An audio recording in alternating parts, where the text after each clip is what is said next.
Hey everybody, Scout Crafty here again, TGIF. Thank God it's Friday. You made it through another week. We have a great show planned for you today, a nice restoration coming up. But before we get to that, I want to talk a little bit about different manufacturers of different products. One place that I've been kind of down on for a while, as you know, is China, because China has a 50-50, in my opinion. You have a 50-50 chance of getting either a good product or something that maybe isn't so good. Because they're manufacturing, they have a different mindset for manufacturing. See, Taiwan won't put out any junk. They said that. They said we won't allow any junk to be produced in our, and that's why the stuff out of Taiwan is really good. Now, but China, it's hit and miss. You can get some really good stuff from there and not so good. But I picked up something that I wanted to share with you because, like I said, I am down on China quite a bit for some of the junk they put out, but they do put out some good stuff when you hit it the right time. So let's go check it out.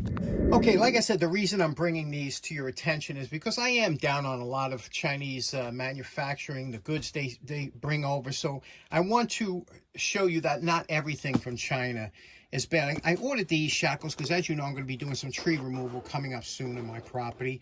I needed a couple pieces of equipment. I needed a couple shackles, and I ordered these. And let me show you. Now, these are very comparative in price-wise to all the shackles they sell on Amazon and whatnot. But let me show you what this is absolutely. I looked at these today, and I was just blown away. Look how beautiful these are. First of all, these rubber... this rubber that you see here, that's so that when you see people, they leave it on the front of their Jeeps or whatever, that it don't bang up against their bumper and course. So that's what that's for. Okay, I don't really need those. But look at this here. This is a, and you can see it says a 3/4 inch thickness here. These are obviously real heavy duty, but I have a bunch of these that were galvanized, and you know, they look a little weird, or the quality, the flashing is, they did a nice job in getting rid of any sharp edges. They powder coated this a couple times. Look at how this pin spins in here. Look at that, just absolutely beautiful, really nicely made. I was very impressed for the money because these aren't really expensive ones. They also come with some rubber spacers, and what these rubber spacers are for is you put them on the pin here between the, keeps the rope centered. And also, if you're going to put this on your car, it keeps it from knocking around, the banging. So these are both for silencing and centering. So anyway, just I wanted to bring this to your attention, that not everything that you buy from China, you know, is junk. A lot of times you wait and you keep your fingers crossed that you're not going to get something that's garbage. But I wanted to point these out, how nice these are, right? Let me show you what else I picked up. Picked up a nice Snatch Block. Again, they're going a little bit of, you know, they're doing better with the packaging. Look at the packaging here. You know, the foam rating. You know, it's not just thrown in a box. Which is nice. You don't want to get something scratched up to begin with. Here we have a Snatch Block. This is big and it's heavy. And it is heavy, but it's well made. And you can see here, there's not much to a Snatch Block. Actually 4 pieces of steel, two sides, a pulley and a pin. But you can see here they have the Zerk fitting that you can grease the pin. It will have a hole in the middle. It's just nicely made, you know, heavy duty. And you know, you're always, whenever you're doing any kind of recovery or pulling work, you're always better off buying bigger and stronger than you need. This is going to be stronger than all the ropes I have and all the straps that I have. So it's nice when you have something that you don't have to be concerned with. But isn't that a nice piece of work there? One thing I'm glad to see that they're getting back to with some manufacturers is how they package their items. You remember years ago, back in the day, things used to always come in boxes and they were nicely packaged and the boxes had beautiful graphics on it. But today, you know, a lot of things come in plastic bag or just, you know, kind of thrown in the box that you get from Amazon with a couple pieces of packing peanuts, and it's, you know, they did away with the, here you could see they at least made an effort. So it shows you a little bit more that they're taking a little more effort in their production. So you hope that it follows through with the product. Anyway, just wanted to share that with you. Next up, I know a bunch of you were talking about last week. We're very happy with that card shuffler. Let me show you one thing about that. Okay, last week when we did the card shuffler, a couple people said, I wonder what it would look like if you had the faces up, just to see what it looks like. So here we go, faces up. Cool, right? Okay, next up, we all know a standard hammer here. This one here I bought when I was a young man, this Craftsman 16-ounce Hickory Handle. Absolutely fantastic hammer, especially for nailing, because the hickory is superior for shock absorption and will save your elbow and whatnot. One of the best hammers you could buy as far as, like I said, for nailing, for comfort, things like that. The problem is some of the handles would loosen up in the head, unless you bought Vaughan. Vaughan handles don't loosen up, but many other companies, they do. So a lot of times these, weren't favored by homeowners, things like that, that didn't want to mess with a loose handle. So they came out, this became very popular, a fiberglass handled hammer, because people said, oh, good, we don't have to worry about the contraction and expansion of the wood and the fiberglass, and these do. They hold up very well, and these were good. They weren't quite as good as far as shock absorption as the hickory, however, they were a close second. A lot of people then went to a all-steel hammer, like this Estwing all-steel hammer. This is a fantastic hammer.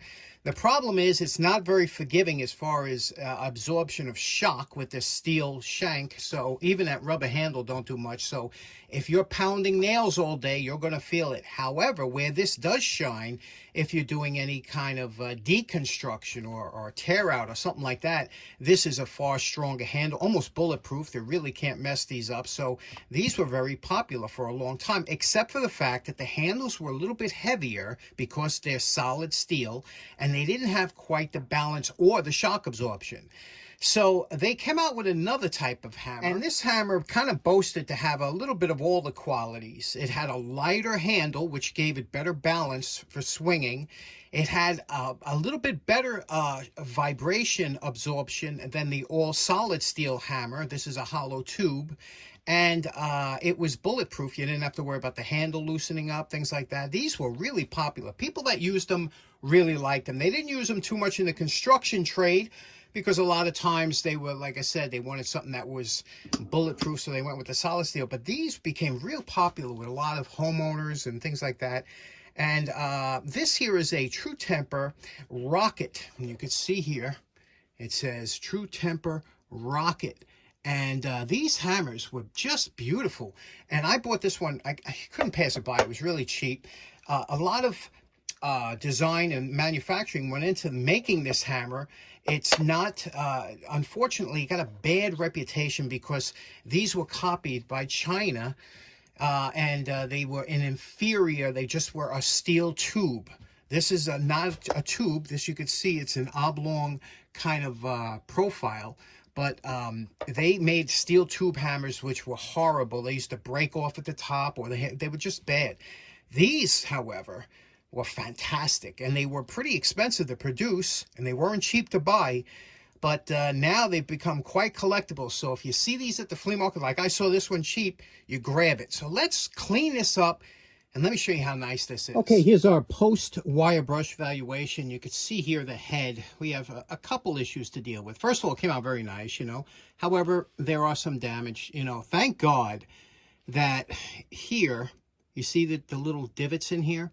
This is when you bang a nail from the side, like if you have a limited space, like between joists, and you need to tap it in. So that's why you always see that on carpenters' hammers. The problem is, sometimes you'll see it on the name side. Thank God whoever used this hammer, maybe he was lefty or something, but you could see here it's on the right side of the hammer, so you don't see too many of them, so which is good. You don't see it on the name side.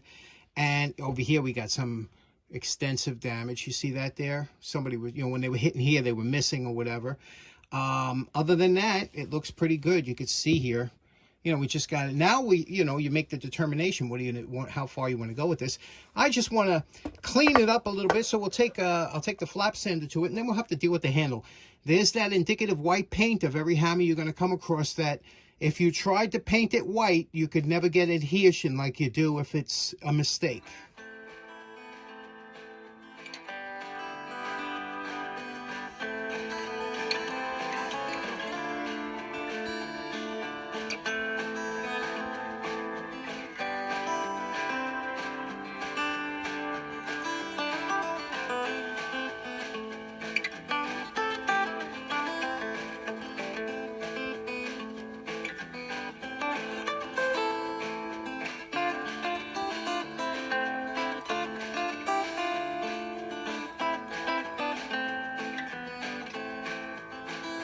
Okay, well, it's time for the handle now. I've never had luck with getting this paint off using chemicals, although they say this Goof Off is supposed to work for dried paint and dried, but I got to tell you something. It's just, I'm going to show you here.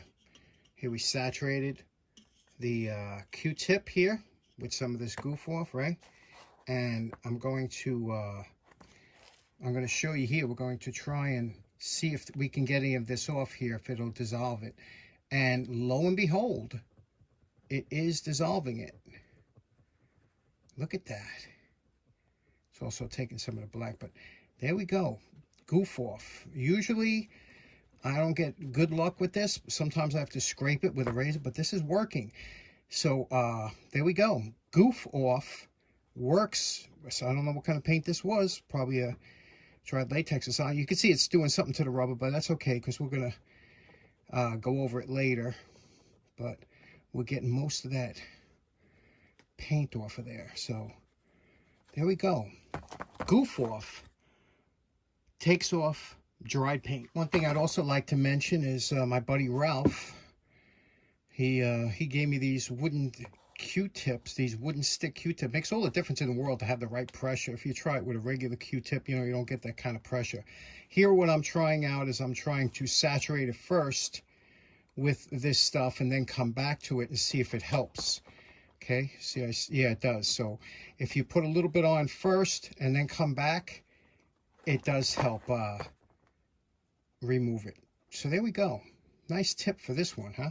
Okay, now that we got all the paint gone, all the paint we didn't want on there, I'm going to take this over and use the Goop hand cleaner with a toothbrush to try and get that True Temper white back out.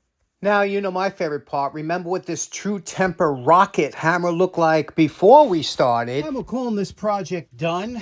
Let me show you what we did.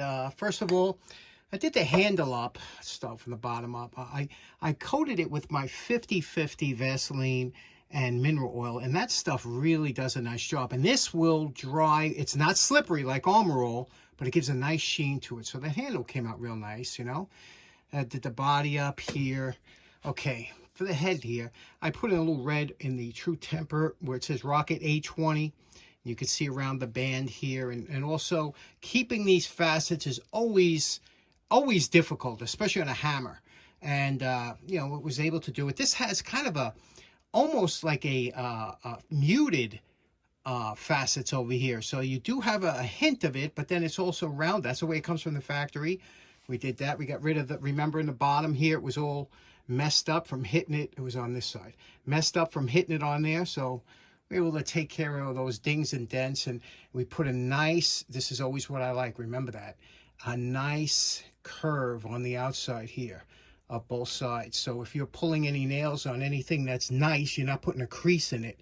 Plus, it feels much nicer in the hand. So there we go.